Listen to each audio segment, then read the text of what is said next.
Well, this month we'll be talking about figures and people in American history that were heroes and that still are heroes during Black History Month. And one of those people is Ruby Bridges. In 1960, Ruby Bridges was the first Black student to integrate into the all-white school system in the South, in Louisiana. She was the first student ever to do this. And she was just 6 years old. And at 6 years old, she walked through mobs of angry white people every day that believed that her place was in a colored school, that her place was not in their school, that her coming to their school and their community was going to destroy their lives as they knew it. They believed that Ruby was a problem.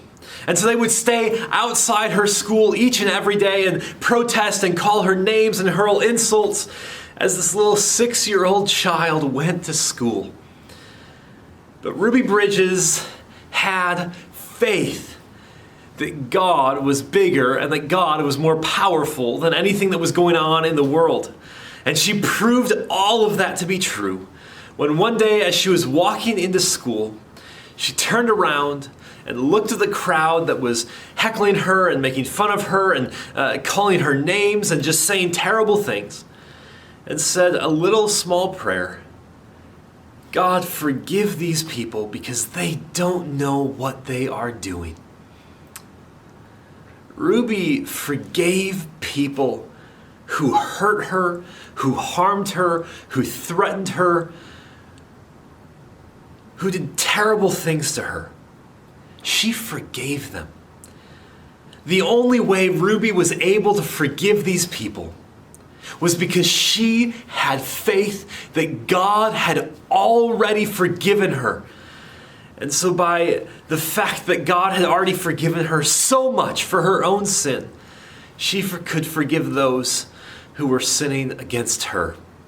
And more than that, Ruby grew up in a Christian family. She grew up in church, and she knew and she was taught that she was to forgive those that hurt her, that harmed her, even if they didn't ask for forgiveness, even if they didn't show any signs of repentance. Ruby knew that she was supposed to forgive.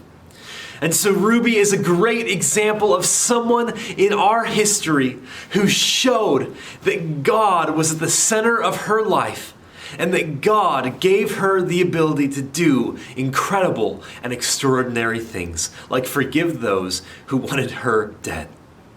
God is truly at work way back then, and God is still at work today, especially in those who fight against oppression and in those who fight for what we know to be true.